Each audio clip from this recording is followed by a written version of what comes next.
BPC-157. This is the TRT and Hormone Optimization YouTube channel.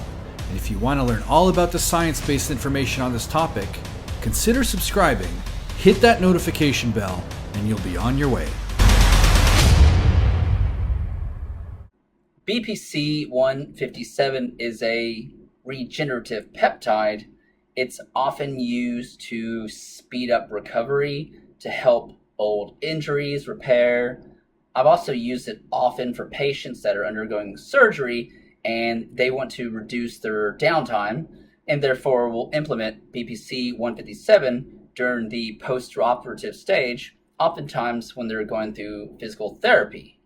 It also has immune modulating capabilities. In other words, it can stimulate your immune system and augment your immune system's response.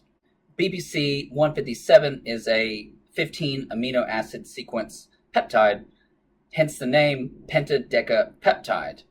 It's actually considered to be a partial sequence of the endogenous version of it, which is referred to as body protection complex. However, BPC-157 is considered to be a fragment of body protection complex. Another way of referring to that is a frag for short. Body protection complex is actually secreted from the gastric juices, and it's not found elsewhere in nature.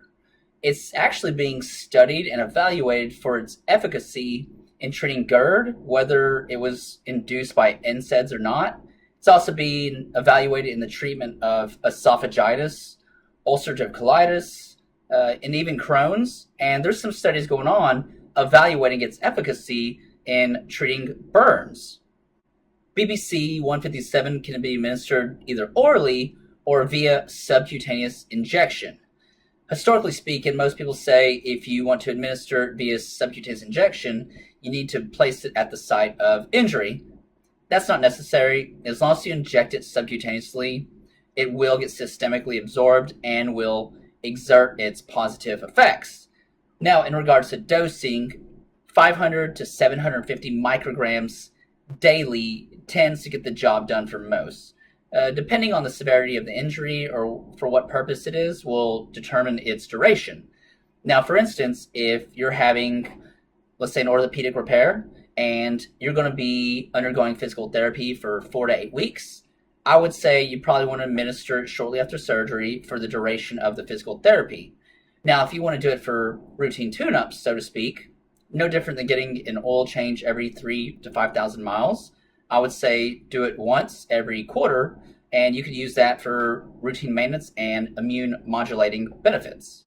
I appreciate y'all tuning in, and keep tuned as we continue to drop more videos to educate y'all. Appreciate it. Consider becoming a channel member for exclusive features, like loyalty badges, early access to new videos, funny stuff like rough cuts and bloopers, members only photos and status updates on the community tab, and members only live stream chat. On desktop, use the join button next to the subscribe. On mobile, use the join link in the description. And now, give this video a thumbs up and go watch one of these videos to learn a ton more about TRT and hormone optimization.